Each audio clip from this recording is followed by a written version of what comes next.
And I think that where she starts isn't mean or evil, she just doesn't know any better. So no prince or a different kind of prince? We have a different approach to what I'm sure a lot of people will assume is a love story just because like we cast a guy in the movie. Right. Andrew Burnap, great dude. Yeah. It's one of those things that I think everyone's going to have their assumptions about what it's actually going to be, but it's really not about the love story at all, which is really, really wonderful. And whether or not she finds love along the way is anybody's guess until 2024. All of Andrew's scenes could get cut. Who knows? It's Hollywood, baby. Analysts are voicing concern that Snow White might become one of the studio's most glaring failures in recent years, overshadowed by behind-the-scenes vitriol and overshadowing any artistry or imagination that might have been present. It's especially unfortunate for the other team members, designers, extras, effects artists who devoted their time and creativity to Snow White. Their hard work is being drowned out by Rachel Zegler and Gal Gadot's constant squabbling. She's right. There are spoiler alerts here if you intend to see the movie, which most likely 100% of your audience does not. They replace the prince with a common criminal.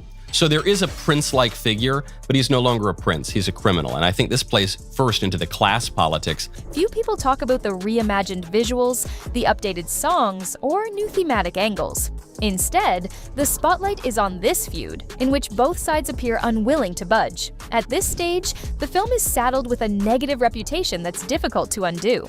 Rachel Zegler and Gal Gadot's inability, or refusal, to appear amicable has effectively derailed the final push for a smooth, upbeat promotional campaign. While last-minute interviews or talk show appearances could have provided a glimmer of hope, insiders reveal that these have been drastically scaled back or canceled outright to prevent further friction. Then on the sexual politics front, she's right. They clearly want to diminish the love story. I think after the backlash from those comments a year and a half ago, whenever they were, they did beef up the love story a little bit. Historically, some films burdened by production squabbles have still triumphed at the box office if they were strong enough to captivate viewers. But given the multiple reshoots, the rumored shaky performances, and the overshadowing media circus, the sense is that Snow White may not stand on firm ground.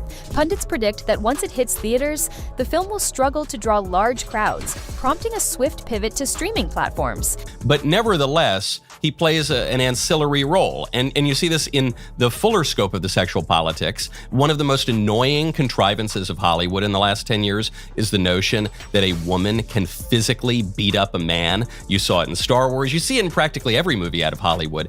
This series of events might serve as a warning for future adaptations of classic stories. In a social media age, any whiff of animosity between leading actors can balloon into a PR catastrophe, describing this film as a lesson or moral exercise. Statements along those lines have rubbed many potential moviegoers the wrong way, leading some to believe her personal beliefs overshadow the timeless heart of the source material. And so it was like those people. very much this, yes, it was this the people that we awakening need to educate, the people that we need to love into awareness. love them in the right direction. No, the people who you need to entertain, the people who you need to serve, the people who pay your salary. Observers have even questioned whether certain creative decisions emerged from an ideological agenda rather than a desire to celebrate the essence of the original film. Compounding matters, the studio reportedly organized multiple rounds of reshoots and extensive re-editing in hopes of delivering a coherent final cut. Yet behind-the-scenes accounts suggest that relentless interruptions and creative disputes undermined those efforts. Her going, we need to no, you don't need. It's not your job. Your job is to entertain. You are paid to entertain. The friction between Rachel Zegler and Gal Gadot also affected the number of takes necessary to finalize pivotal scenes, piling strain on the production timeline and inflating the already substantial budget. In the end, it appears the editing team was tasked with stitching together footage that never organically meshed while the cameras rolled. It just takes a beloved movie and makes it much more boring and much less realistic. The movie is really, really bad. On top of that, promotional opportunities meant to stir excitement for Snow White are being canceled or scaled back. Is generally understood to be a very, very white person. And in this case, they decided, no, that doesn't make any sense. So I don't think we're allowed to say that, right? I was referring to the movie as sand beige. If Disney hoped for a celebratory conversation about updating a legacy property for modern times, what they got is a cautionary tale in how quickly public feuds can dominate a project's narrative. Among the many theories about how the production faltered, one recurring theme is that Rachel Zegler's insistent framing of the film as a moral commentary and Gal Gadot's strong stances on international and political issues became a source of constant friction. Neither appeared willing to downplay these issues for the sake of public unity. But it's no really knock on her. If you did the autobiography of Malcolm X, would you cast Tom Hanks? If you remade Moana, would you cast a little Irish guy? No, you wouldn't. So that was off the top. As soon as the stars' ideological differences went public, every subsequent promotional endeavor got dragged into those debates. Audiences now hear more about personal convictions than about the creative merits of the film, driving potential ticket buyers away.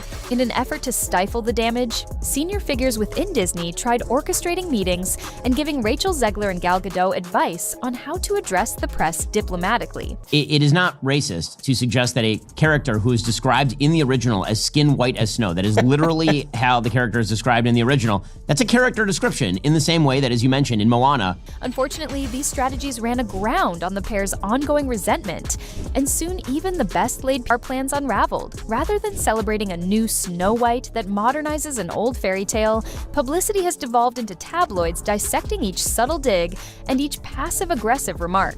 As the premiere date approaches, no one expects Rachel Zegler and Gal Gadot to reconcile. Each is more entrenched than ever, and in public sightings, they seem to alternate between chilly politeness and near hostility. And so this bizarre fixation with race shifting everything, but only in one direction by Disney, obviously is quite strange. The tension is so transparent that fans discuss it openly across social platforms, speculating about who might be in the right, or how it will affect box office performance. It's reached a level where any forced camaraderie at events would be met with skepticism. This bleak forecast extends to the film's financial odds. Early box office predictions are disheartening, as pre-sales trail behind even some of Disney's less favored live-action ventures. The original cartoon came out in 1937, and very evidently so. There's a big focus on her love story with a guy who literally stalks her. Yeah. Weird. Super weird. So we didn't do that this time. It was worse. It seems that Rachel Zegler's refusal to attend Gal Gadot's honorary ceremony was the tipping point. Gal Gadot viewed the event as an opportunity for them to present a united front. Rachel Zegler, however, stood firm in her conviction that the occasion was at odds with her political beliefs. After that boycott, any last hope of them sharing a friendly stage presence evaporated, replaced by open frustration at subsequent photo shoots. And to everyone who hates when I win, the winged victory came to the Louvre in pieces, and people still line up to see her. Marketing strategies have shifted, with one cancellation following another, and each axed event represents wasted money and time. The repeated disruptions underscore the sense that the production is in serious trouble.